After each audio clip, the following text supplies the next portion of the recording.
അപ്പോൾ എൻ്റെ ഡോക്ടേഴ്സ് എല്ലാം പറഞ്ഞത്, നമ്മുടെ മുഖത്ത് നോക്കി അവരിങ്ങോട്ട് ചോദിക്കും, നിങ്ങൾക്കറിയണോ നിങ്ങളുടെ പ്രോഗ്നോസിസ്? അപ്പോൾ അവരെന്നോട് ചോദിച്ചു, നിനക്കറിയണോ?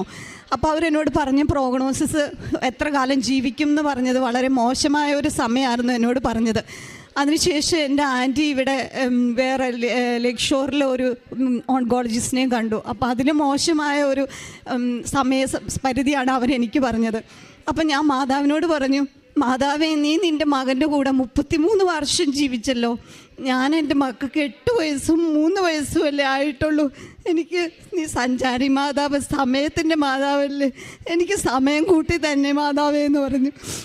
അത് കഴിഞ്ഞ് അതിനുശേഷമുള്ള എല്ലാ MRIയിലും ഡോക്ടേഴ്സിന് വരെ അതിശയാണ്. കാരണം എൻ്റെ കീമോതെറാപ്പിയുടെ മരുന്ന് എഫക്റ്റീവ് ആവില്ല എന്ന് അവർ വിധി എഴുതിയ ടാബ്ലറ്റ്. അതുകൊണ്ടല്ല ഞാൻ സുഖപ്പെട്ടതെന്ന് എനിക്ക് നല്ല ഉറപ്പാണ്. എൻ്റെ മാതാവും ഈശോപ്പയും ആണ് എന്നെ സുഖപ്പെടുത്തിയത്.